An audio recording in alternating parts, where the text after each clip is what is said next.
Hello.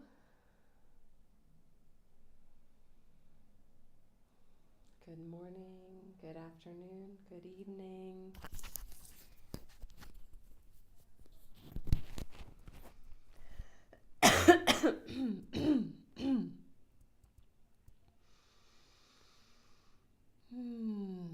Welcome, everybody.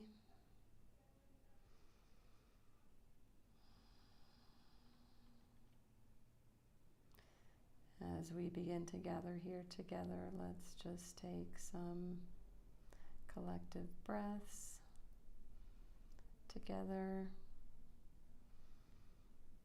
focusing on coming into presence, being here now with each other. Good morning, Nancy.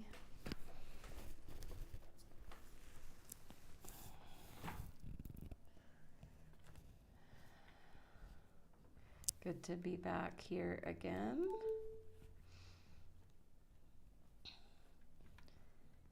With everybody.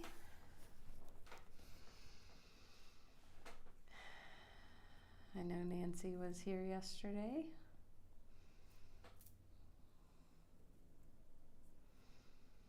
So, welcome back. And if it's your first time here, welcome. I invite you to introduce yourself if you like, or even just give an emoji in the chat if you don't feel like engaging fully. No worries either way. I've just been getting ready for my day, as I always do, with breath work and meditation, followed by cold shower, my smoothie, my spiritual coffee, and joining here with you now. Good morning, Esther, Ina, CB.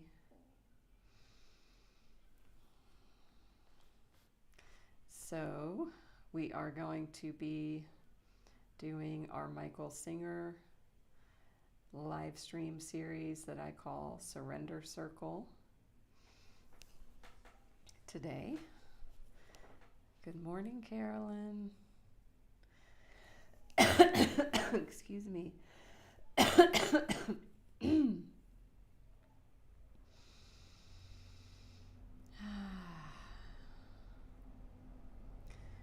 So we'll give a few moments to let people continue joining in. We had a powerful and fun live stream yesterday. I was looking at the card again today, the inspiration, wondering if anybody brought that energy into their day yesterday. And here's a reminder to bring it back. And to look at where you want to go, what possibilities you want to create, and what inspires you. So if you are new to me, I'm Natalie, spiritual life coach and Reiki Master Teacher. And I've been a teacher here on Insight Timer for 4.5 years. It's been a wild ride.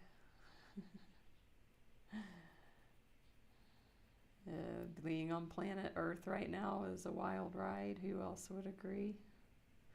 So that's why I love Michael Singer's teachings so much, because they're very grounding, and there's nothing that his teachings don't stand up against, no matter what's happening in the inner world, your world, or your outer world, or the outer world. His teachings are very, just foundational. So is there anybody who does not know who Michael Singer is?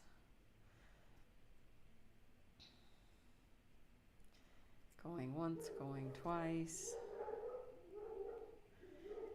And if you are new to me, don't forget to follow me here. I can post this fancy thing now. Give me a follow here on Insight Timer if you don't already. I've got a number of meditations you can listen to. This is one of my favorites. It's actually a prayer of ancestral clearing for abundance, and it's in my premium tracks, so you can check that out. Bookmark it for later. You can also join my group, Natalie's Healing Circle, here in Insight Timer.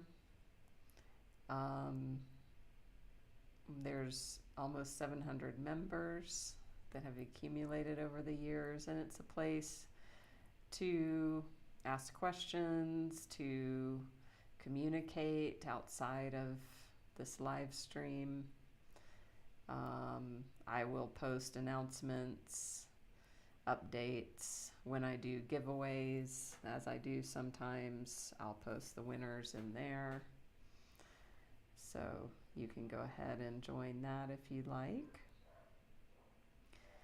So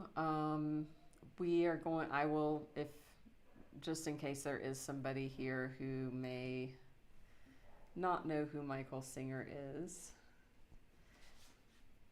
Let's see, I've got these handy cards I got from his place when I got to meet him last fall. So yes, Esther, Untethered Soul is what he is best known for. This is his memoir, The Surrender Experiment.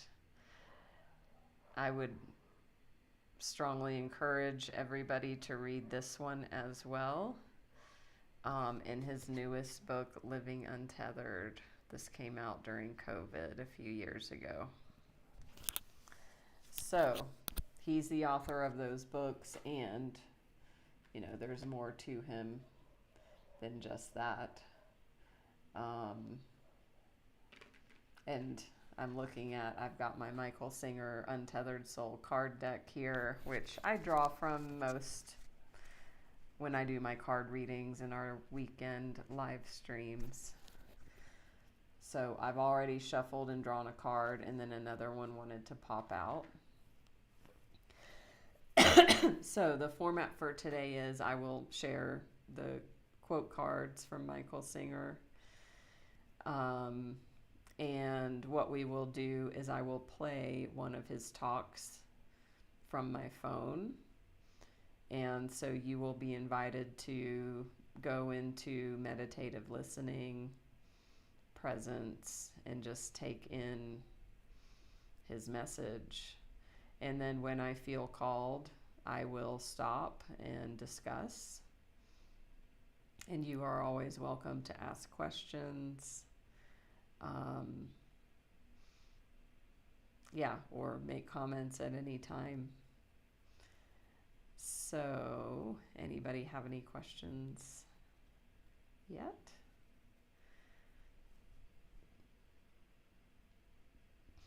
Excuse me. So, the card that I drew from the Untethered Soul deck before I began this live stream with you in mind here says, just relax and release and deal only with what's left in front of you. You do not need to worry about the rest. Just relax and release and deal only with what's left in front of you. You do not need to worry about the rest. So he's a teacher, he says all the time. He doesn't teach techniques or tools. And also he does have a couple. And the biggest tool that he talks about is this idea of relaxing and releasing. So, hi Gina, good morning. I was thinking about you this morning. How cool you're here. Welcome back, CG. Nice to see you again. So just relax and release. Relax and Release talks about an internal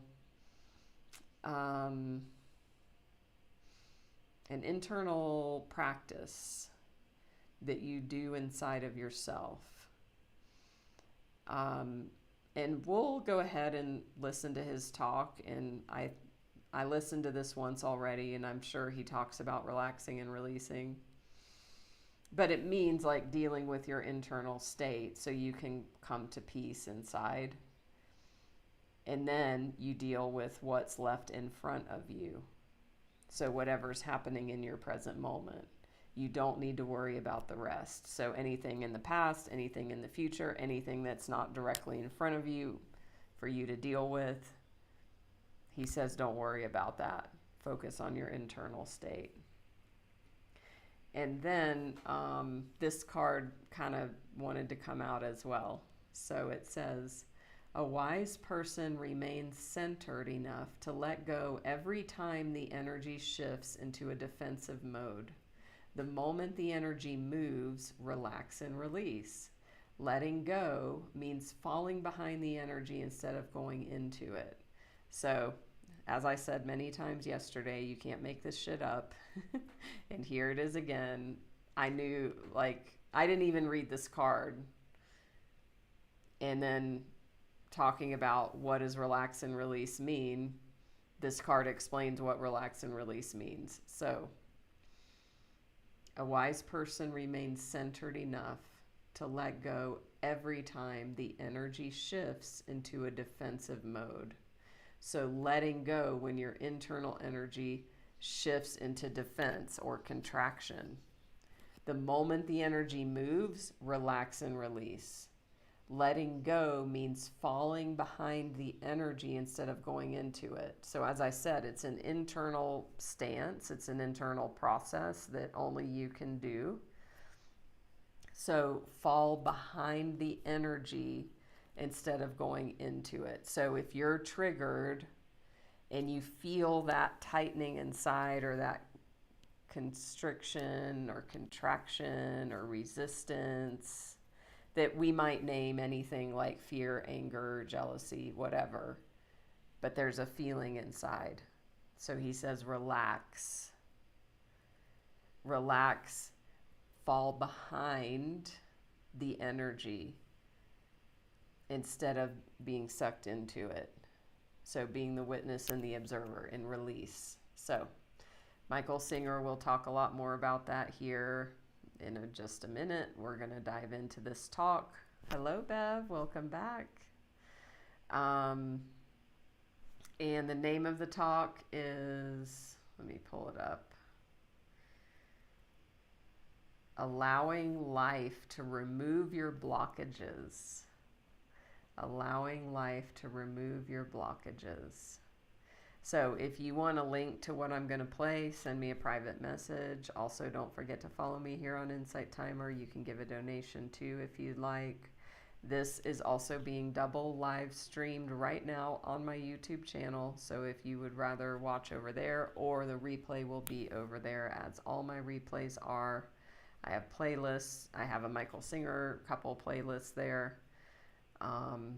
Yeah, follow me on Facebook, Instagram. Send me a message if you want to connect further. So,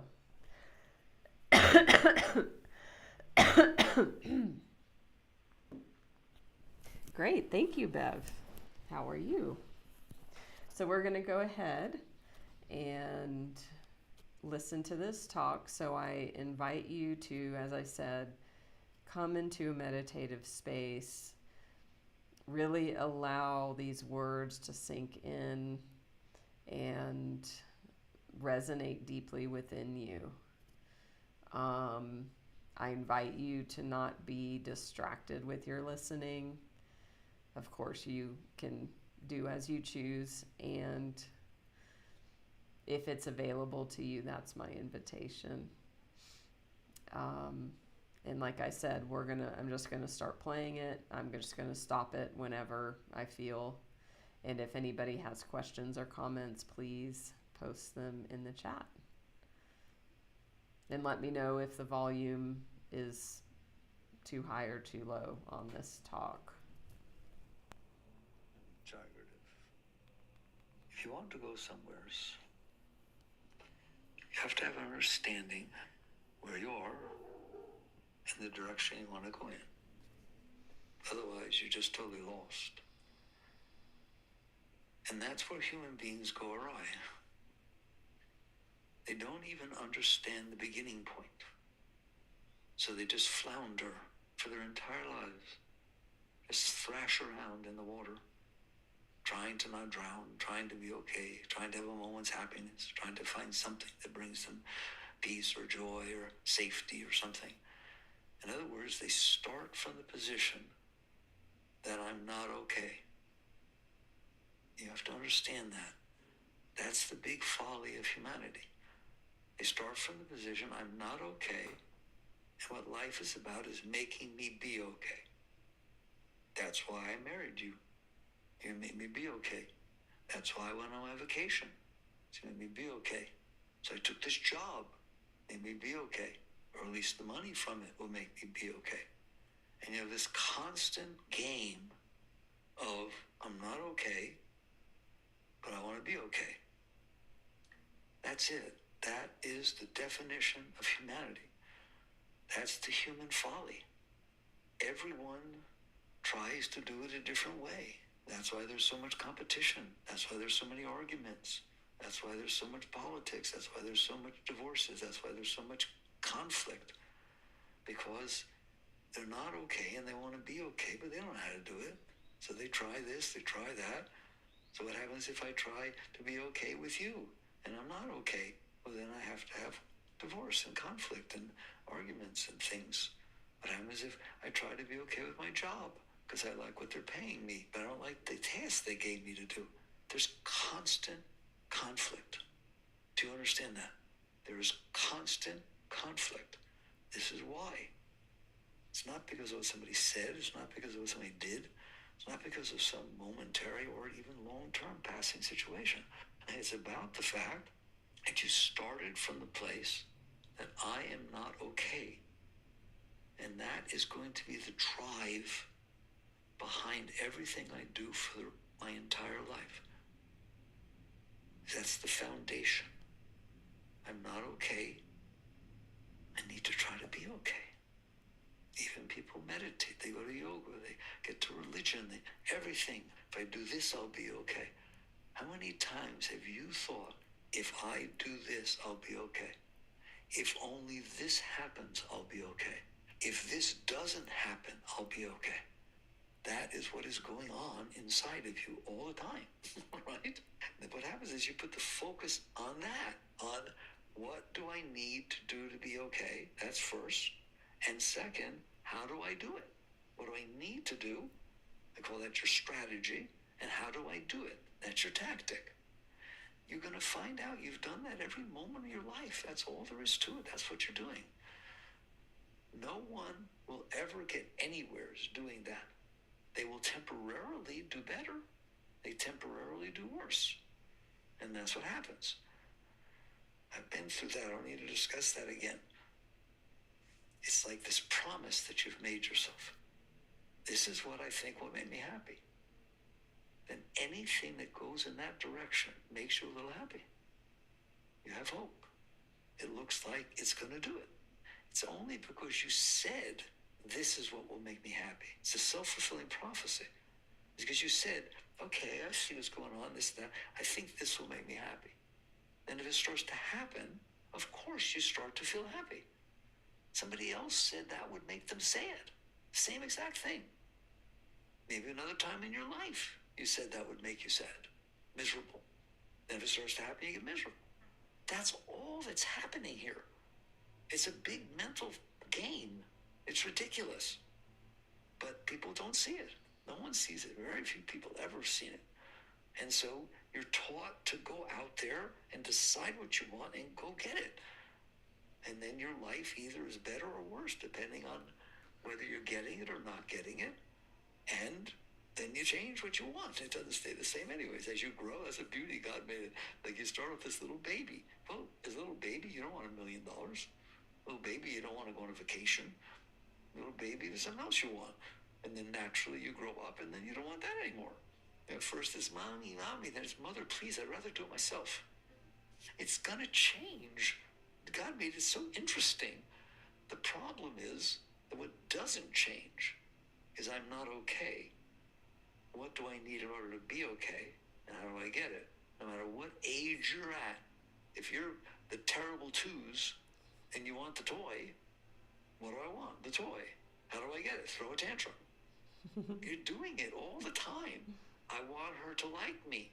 How do you get her to like you? Well, she's into social things and therapy and so on. I'll tell her how sad my life has been, so she feels sorry for me, as though terrible things have happened to me, so that she can like me, because that's right. Or, well, she likes a strong person, so I'll tell her all the good things. I don't know. Can't even find myself liking to talk about it anymore, because it's so prevalent. I'm telling you, unless you see this, you're not going to grow, because you can't grow this way. But that's what they teach you. They teach you how to figure out what you want. Make sure you know how to do it. Go to a therapist and go to a coach and do something. Make sure you're going for the right thing. What's going to make you okay?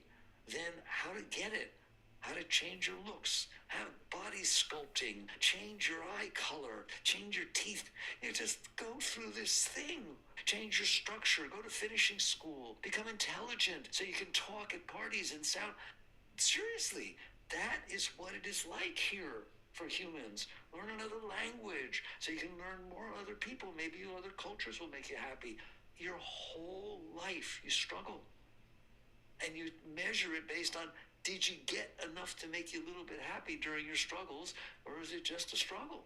The problem, if you ask the person the problem, they'll say, I married the wrong person.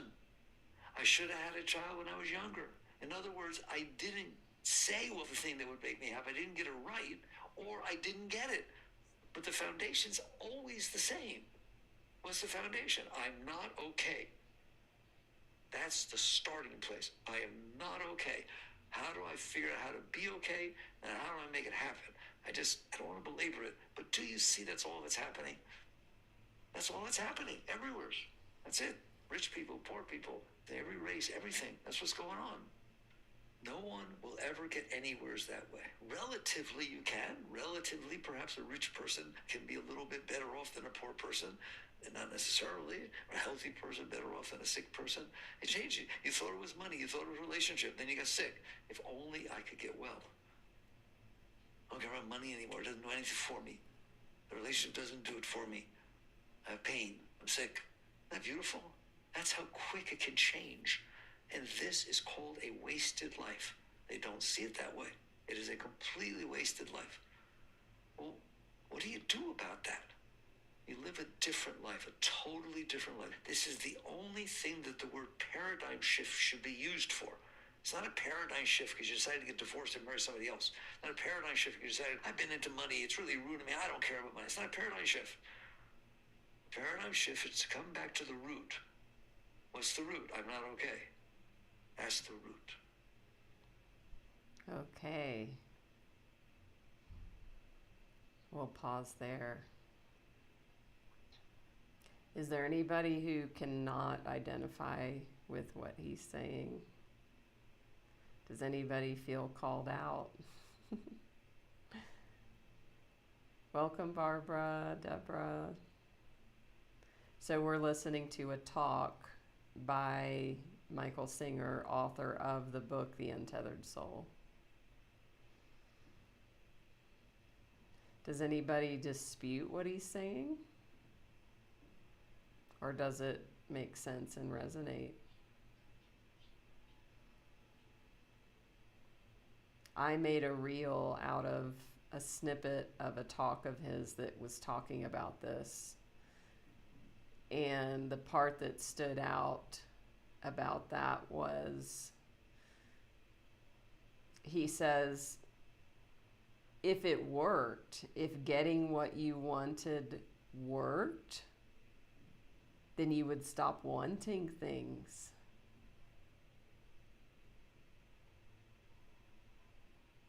Like if you tried to get whatever you needed to be okay, then it would end. but it never ends. That's what he's about to start talking about, this paradigm shift. It's about a whole new way of interfacing with the world. One of my favorite talks of his that we have done here in the live stream, and you can visit the replay if you want, it's called Give Up on the Old Way. And that this is what he's talking about. The old way is everything he's just talking about right there. I'm not okay. I either need something added to make me okay, or I need something taken away for me to be okay.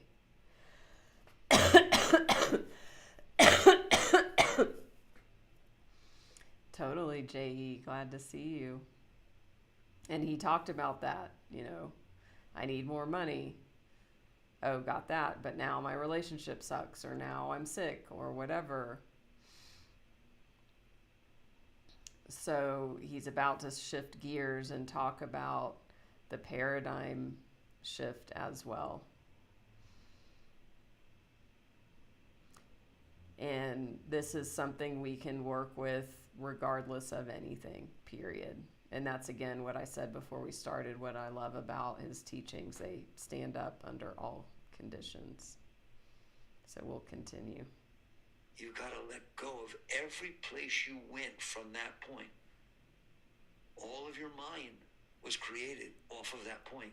All your emotions were created off of that point. All your desires, all your fears, your entire everything is created off the point, I'm not okay. What do I do about it? Just goes out from there. You have to come back to the root and sit there and ask a different question. What? What do you mean? What's a different question? Right now at the root, when you're not okay, you're asking, what do I do about it? The paradigm shift, which is literally a worldly life and a spiritual life, is you ask, why am I not okay? Not what do I do about it? Because what do I do about it is accepting that you're not going to be okay. You're not okay. That's your starting place. Why am I not okay means there's something wrong that's making me not be okay.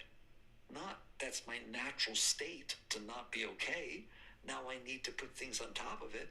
You know, the first book I ever read of Yogananda's, The Science of Religion, 50-odd years ago, in my Volkswagen van, living out on the field here, the part that stayed with me, and now I just talked about it all these years later, and I didn't understand it totally at the time, his master said, all you're doing is putting a Band-Aid on top of the problem. You're not solving the problem. You're just putting a Band-Aid on top of it. Your relationships are a Band-Aid. Your money is a Band-Aid. Your vacations are a Band-Aid. All these things are just things that will cover up that you're not okay. He didn't say it like this, but that's what he talked about, the Band-Aid on top. That's all anybody's ever doing is putting Band-Aids on top of the problem, never solving them. If you come back to what I just talked about, you start with the fact that I'm not okay, go find a Band-Aid. Go find what Band-Aid you want. It's not going to work. Understand that? Band-Aids don't work. They just temporarily protect something or cover something. You have to come back and sit there and say, why am I not okay? And now the first thing that's going to happen if you do that is your mind, this is all conditioned by this not okayness, is going to step in and say, you're right, I'm not okay because I'm not married. No, that's the Band-Aid. The Band-Aid is getting married. The Band-Aid is getting a different job. So you can't sit there and say that the reason I'm not okay is I don't have the Band-Aid that I could put over my not okayness. The example I used to use is you're eating food that's making you sick. So you got stomach ache. So you go for the Pepto-Bismol. So you can't find the Pepto-Bismol.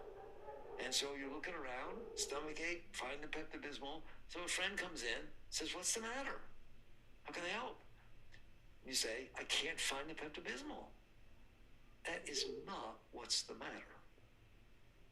That's your attempt to solve what's the matter. Listen to this. This is where human life goes completely astray. That's your attempt to solve what's the matter. It's not what's the matter, okay? If you didn't have what's the matter, you wouldn't need the Pepto-Bismol. Why are you lonely? Because I can't find a meaningful relationship. Same. Why are you sad? I don't feel purpose in my life. No. These are already, you're accepting that you're messed up, and you've decided what will make you feel better, and you can't make that happen. Then you're saying that's what's wrong. It's a very important trap that the mind will always do to you. Don't ever do that. Is what the Buddhists mean by working at the root. The root of the problem is, I'm not okay. Why am I not okay? Don't think about what you think would make you feel better, what you think would make you be okay. Those are your attempt to solve that you're not okay. They're not the cause of you not being okay.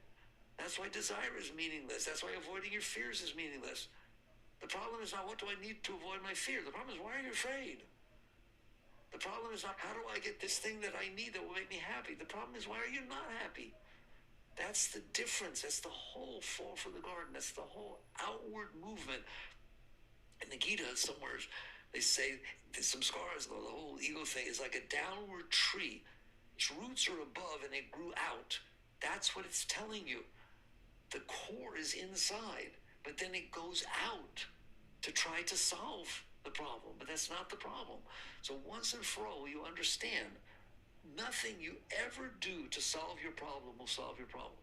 You have to ask why. Why am I not okay? And the problem is people can't do that. Why?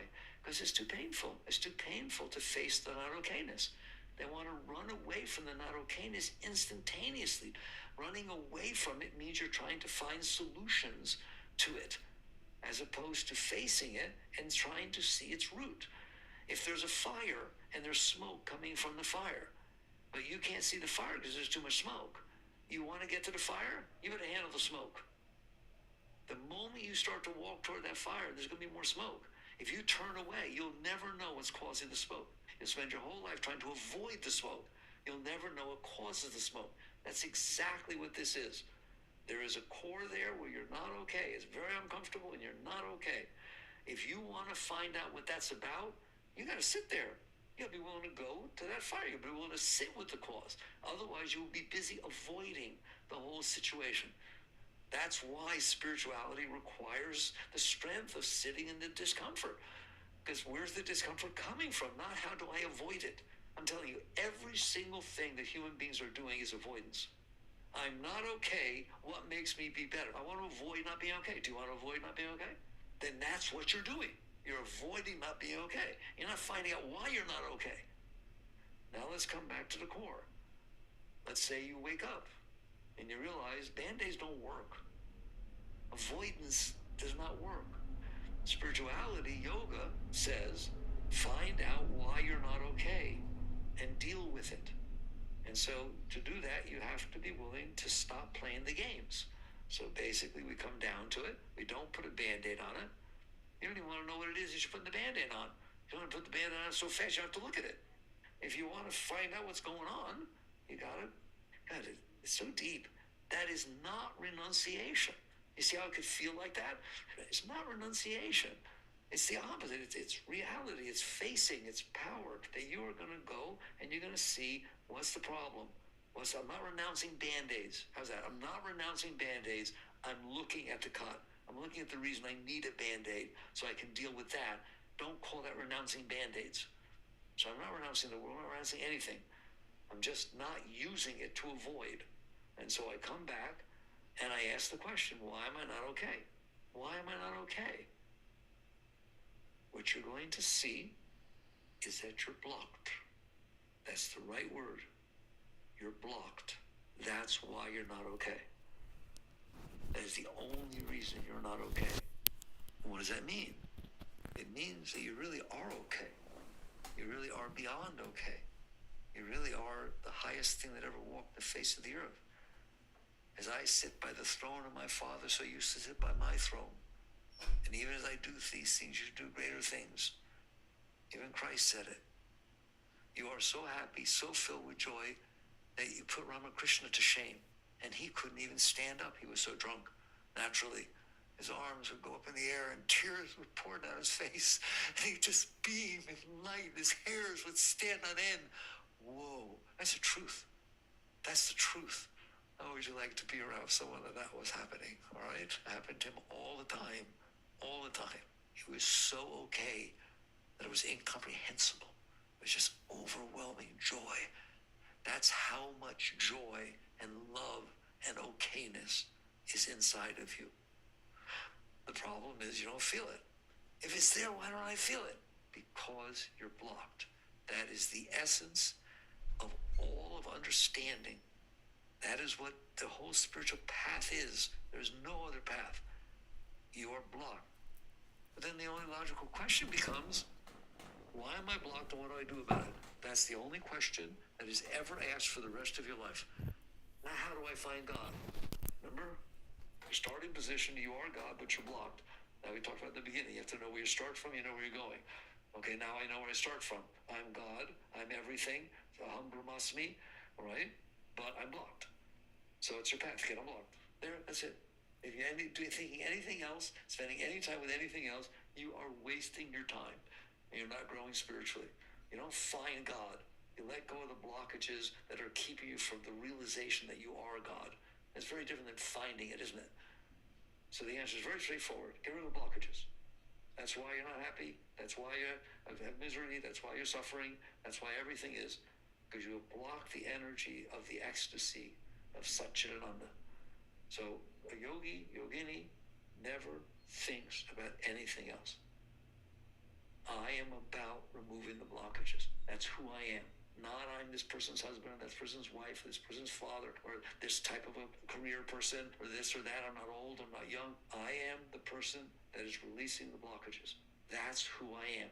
That is the only self-concept I have. That is the only thing I do every single second of my life. Every breath I take, that's all it is there. That's a spiritual person.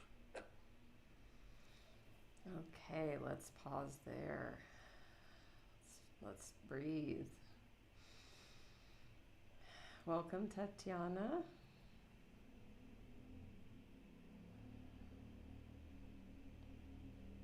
So he set up the talk, talking all about we're not okay, what that looks like, why. And then he transitioned into we get to have a paradigm shift and not see ourselves as, I need the Band-Aid, as he called it. He also talked about humans just avoid. And he said becoming a spiritual person means we want to look at, why we're not okay, not what to do to fix it. And then he talked about how, the truth of who we are is we are divine energy, we are God in human form, and that our true nature is this bliss ecstasy state, and the problem is we are blocking that flow. So in the old way, it's let me get a new job, let me make more money, let me go on the trip, let me move somewhere else to fix the feelings inside. And he is saying the spiritual path is what we talked about in the beginning, this relaxing and releasing. There's blockages. We have blocked the flow of the God energy within, and it hurts and we suffer. And we look outside of ourselves to fix the internal problem. So he just said, if you are going to be a true yogi, yogini, spiritual being, and he's very clear about this, and he just said it, every single second of your life is about releasing the blockages as they come up. So I call Michael Singer tough love, spiritual tough love. And likely you can see why. He doesn't, hold back. He doesn't sugarcoat. And, there's a couple talks he has, like, one is called The Commitment to Staying Conscious. There's a couple, there's another one. Anyway, it's about, like, we have to make this practice be the most important thing in our life, not about getting the new job or getting the promotion or getting married or getting divorced, right? All of that stuff.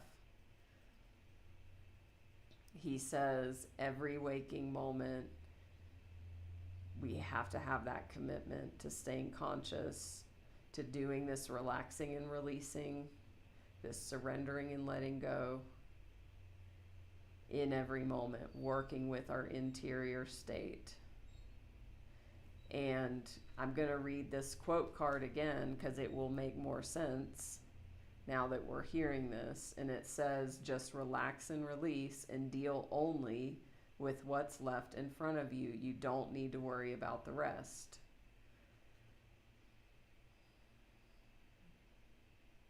So, and he says this, it's not about going and living in a cave in the Himalayas.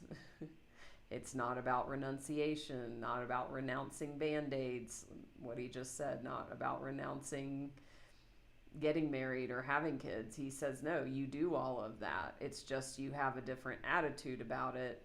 You work with your inner state first, and then what's outside of you will take care of itself. And then I'll read the other quote card too. It will make more sense as well.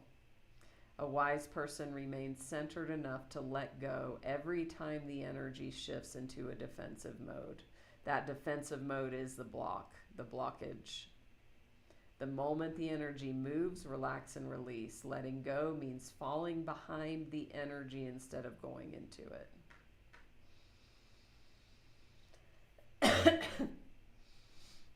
So, any comments or questions before we continue?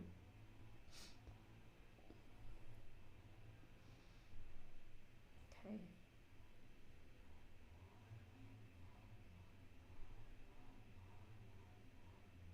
That's a yogi. No other games. That's it. All right. How do you do that? It's kind of exciting to know you can do that, and then it all is there. How do you do that? How do you remove blockages? Well, there are a lot of different techniques that people teach. Trouble is with techniques is there are times you're doing them, times you're not doing them. And I'm telling you, the power of band-aiding, of avoiding, is so powerful that if for one moment you're not letting go of blockages and you're just letting it do its thing, it will go right back to those patterns. That's why people have so much trouble breaking habits and all that stuff. They built them for a reason. It has to be more than just a technique, just something you do periodically, meditate or do mantra or put some time aside. There's nothing wrong with those things. But in and of themselves, they're nothing. Those are about, can you maintain consciousness enough to where you're dealing with your blockages? If you're going into meditation in order to avoid your blockages, and believe me, a lot of people meditate for that reason. Oh my God, I can't believe what he said to me. I got to meditate. All right? You're basically saying, I can't handle my blockages, so there's this state I can go into at meditation where I don't have to feel them. Don't kid yourself. Okay? I know I did it for years. So, and I could get into that state early, right? But you come back, it's still there. So it's fine. Of course you're going to use these things. I'm not against these techniques. They're very helpful and tools to help you be conscious enough to remember what it's all about is letting go of your blockages. They're very good. What do I do? A Vipassana retreat, a meditation retreat for 2 weeks. It's very good. It's very good. But what matters is not what happened during that retreat, it's what happens when you come back. That can give you the strength and the detachment so that you're able to work with things better when you come back. Of course it can. It's wonderful. I'm not against anything. The question isn't, I had this technique, it was so beautiful, and I came back in my life, and I can't. You understand, what you came back to is your work. That's not your work. That's your practice. That's what we call it, your practice. Your work is getting rid of your blockages. How do you do that? Let's have a serious discussion now that we understand what's going on. First, you commit yourself to that you're about. Then what do? First question, this person asks, how do I know where my blockages are? How do I know which one to work with first? I have so many, right? You want to know which blockage you should work with? The one that's bothering you right now. That's why be here now is important. That you're be here now. Here I am now. I'm walking down the street, and I feel self-conscious. I feel like people are looking at me. I'm not sure my hair is okay, and I have a pimple. I had a pimple this morning. I don't know if enough makeup covered it. I don't know. I gained some weight. I don't know, lost a lot. Okay. There you are, suffering. There you are, not being okay. It's that simple, isn't it? Happiness, doesn't it? There you are, not being okay. And your natural thing will be to check how you're walking, to walk down a side street so that people aren't there, or wear something different. In other words, avoid it. Ooh, God, that's a tough one to talk about, isn't it? Avoid being self-conscious. Not fix it. Not do anything about it. Avoid it. Why? Because it's uncomfortable. Well, I told you, that's what your whole life is. I'm sorry to keep going back. You're going to see your whole life is avoidance. It's avoidance of the fact that you're not okay. Would you call that being okay? Feeling that self-consciousness, that embarrassment, and feeling people are looking at you and judging you? Is it that part of okayness? No, that's not okay, is it? Get real personal here. That's not being okay. Well, that's what I'm talking about. So how am I supposed to let go of my blockages? Well, there's one. What do you mean? How's that going to solve this? You don't try to avoid it. You try to look at it and let it go. You let go of that blockage. But then I won't be doing anything to avoid it. That's right. I will have to face it. I have to deal with it. The blockage itself. And then things will happen. Things will happen. Just being willing to stand there and not play the avoidance game is getting closer to dealing with the root of that thing. And what will happen is someday you'll just be sitting there. People say to me all the time. You all tell me all the time. You're there minding your own business, and all of a sudden you'll see something you didn't see before. When you were 5, when you were 10, when you had a big fight with your mother or father, something, right? And then it helped build this. I always say high school. I should do it. High school is a tough time for people. They're really developing the self-concept and all that kind of stuff. And most people have a very hard time in high school, including the president of the high school, of the club, and the football player. That person's got to hold that image together. You understand that? And then it breaks apart because they stop playing football. And their whole life is different because they built everything on that. And then you start feeling funny about the stuff that made you. It's just, come on, guys, you live in there. I don't need to tell you. That's what you deal with. Those are your blockages. Not how do I go to a reunion that makes me feel better because then the people thought of me that way and I feel real good when I'm there. That's what everybody does, isn't it? They try to avoid it. A spiritual person, a yogi or yogini, does not do that anymore. They just sit there and see, if I am not feeling comfortable, it's because I am blocked. Because I happen to be the source of all joy of the whole universe. That's who I am. And if I'm not feeling that right now, but instead I'm feeling self-consciousness, it's because that energy is blocked. Why is it blocked? Well, you're not going to see it if you don't go there, if you don't sit there. If you're going to avoid it, you'll never see it. So you see it, and it's uncomfortable. It's uncomfortable. Of course it's uncomfortable. That's what a blockage is. A blockage is uncomfortable. And so you feel that, and I don't know, I've done it my whole life. The highest thing you can do that I have found is relax. What? How can I relax? It's uncomfortable. Well, that's the magic, isn't it? You're not uncomfortable. It's uncomfortable. And that's where your awakening takes place. That's witness consciousness. That's objective observation. That's that step back. You are noticing that it's uncomfortable. You who notices, I guarantee you, are not uncomfortable. You who notices is very close to God, very close to the ecstasy. But because you pay so much attention to the discomfort, you can't get away from it. Then you have to deal with the discomfort, because that's where you're putting your consciousness. So here's the entire path that you've been taught. It is a path of witness consciousness. It is the path of stepping back and being the consciousness that is aware of the discomfort. You have to learn to do that. Otherwise, the discomfort is going to make you do something about it. It's going to make your decisions. It's going to get divorced. It's going to change its job. It's going to do these things. It's going to yell at somebody. It's going to fight with somebody. Every single thing it does is an attempt to avoid itself. It doesn't want to feel itself. I don't have to put up with this. I bet you don't. Trouble is, if you want it to go away, you have to put up with it. You can't say, that's wrong, I have to put up with this. You literally have to be willing to die to be reborn. So basically you catch on that this is your life, not your path. It's your entire life. So don't ask the question, how do I know what blocks to work with? How do I know which one I need to deal with? It is in your face all the time. You're uncomfortable. Just understand that. Underneath, there's a fear, there's a discomfort, there's an anxiety, there's a self-consciousness, there's an embarrassment, there's a sense, if you're working on something, there's a sense that you're supposed to be doing something else. The sense that you're missing something. Even though something else, I'm working on it, but I'd rather be sailing. I'm supposed to go on, even if it's something you think you can enjoy or something you think you're supposed to do, very rarely will you find yourself in a situation where you are 100% working on what you're working on. Why? Because you're not okay. And there's a reason you're doing what you're doing, to try to be okay.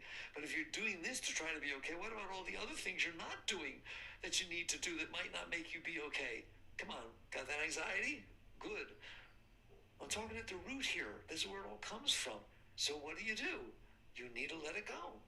Let what go? That sense that I need to fix this stuff. The sense that there's something to fix. A sense that I better do something or it's going to get worse. You have to come back and stay at the core and say, I'm not about succeeding at this. Doesn't mean I'm not working on it, but that's not what it's about. I'm not doing this to make myself be okay. How's that? Oh my God, that is so unhuman. I am not doing this to make myself be okay. I'm not doing this to avoid being worse. In fact, I'm not even doing this. I'm in here letting go of that stuff that's underneath.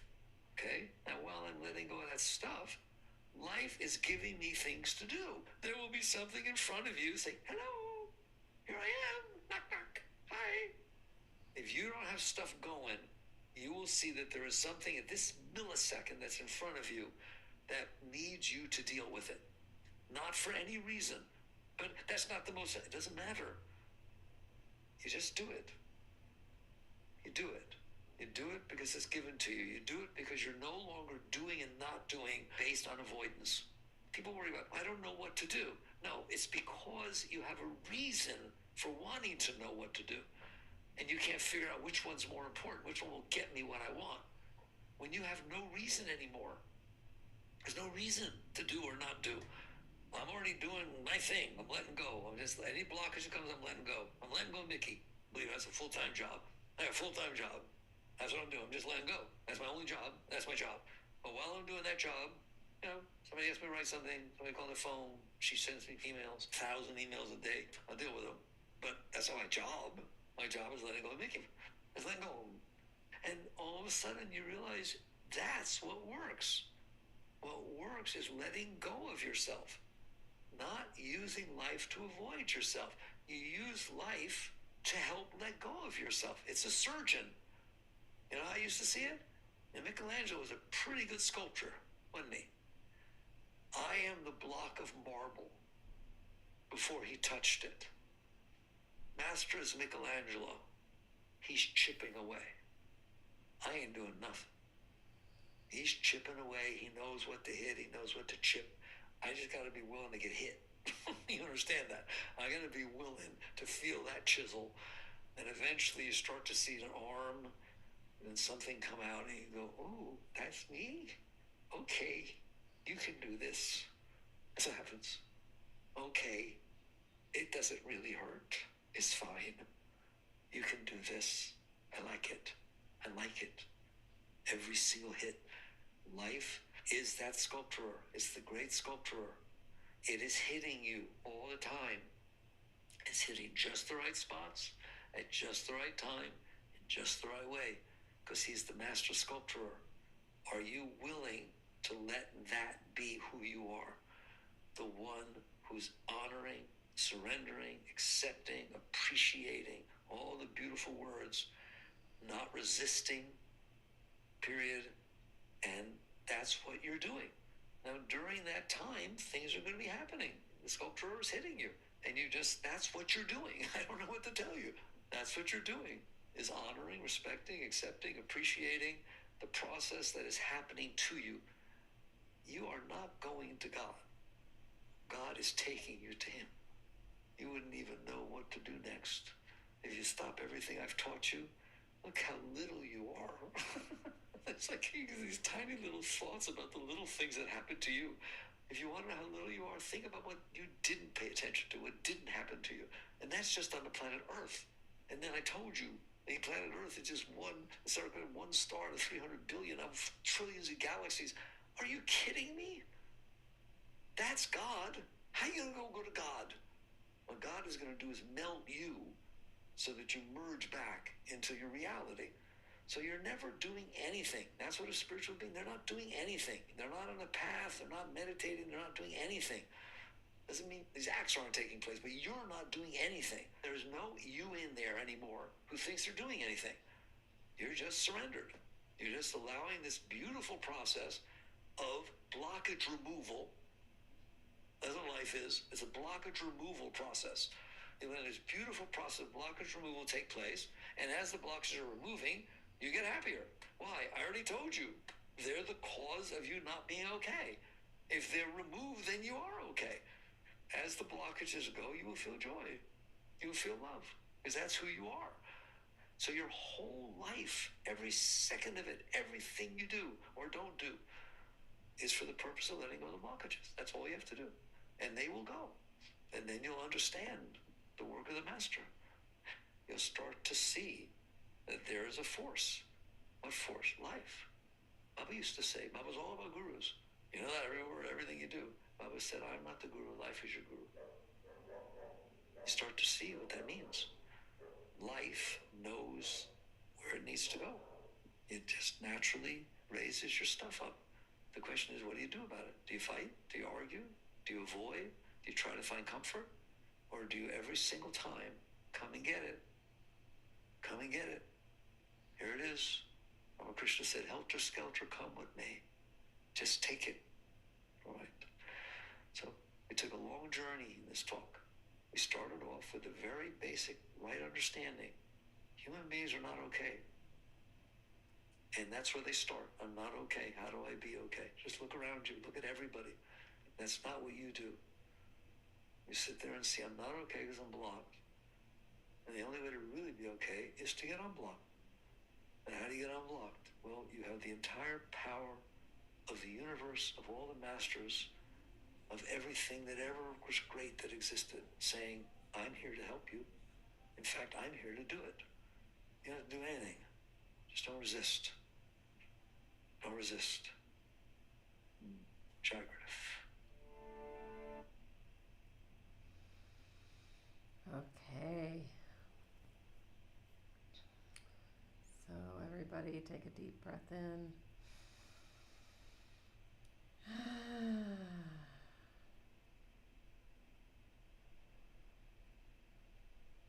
How many of you did that bring some peace to at the end?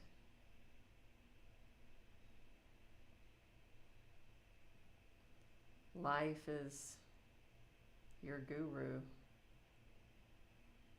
We are the slab of marble. God/life is chipping away, and we feel that when the blockage gets hit. And normal human way of operating is we don't like it and we don't want it and it hurts. And he says, throw it a party when a blockage gets hit.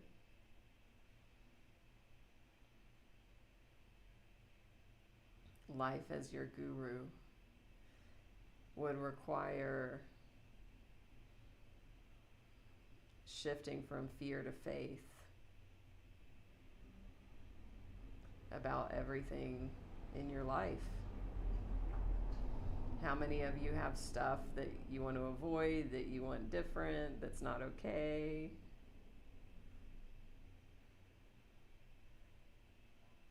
What if that's all there to help you?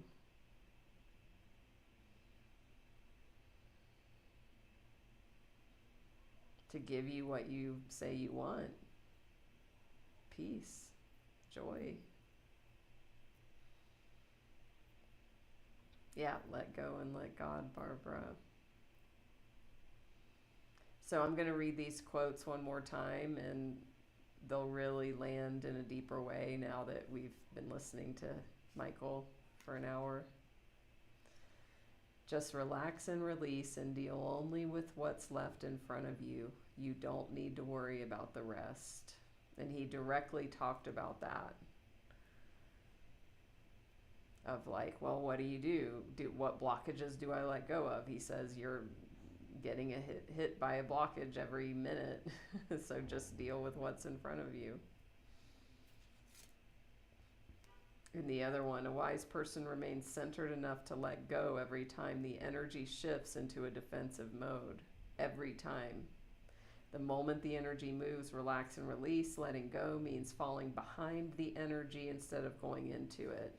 And he talked about that as well, the witness consciousness, the seat of self, the objective observer.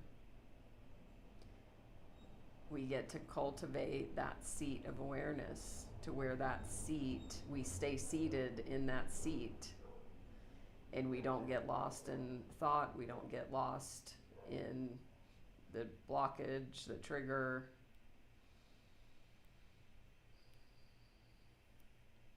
And, in other talks, he talks about, you start with easy, simple stuff, traffic and weather. It's raining outside, you wished it was sunny. Relax and release. You feel a constriction inside when you look outside and you see it's raining and you've got to run to your car. Okay, relax behind that energy. You start working with that. He says it's practicing your scales. The big stuff, the childhood traumas, like he said in the talk today, a fight with my parents when I was 10. That will come up on its own. And life is always lifing. Does that help anybody? I know me personally, I've got some big challenges going on right now in my life. And it helps. I mean, this is why I do these talks. I need to freaking remember. I need to remember. That's why I do this, so I can hear it and share it with you. And it's motivated from my own journey. But yeah, that reminder, like, oh yeah, this is all here to help me. I mean, I say that to my clients. What if this is all here and something even better is going to come?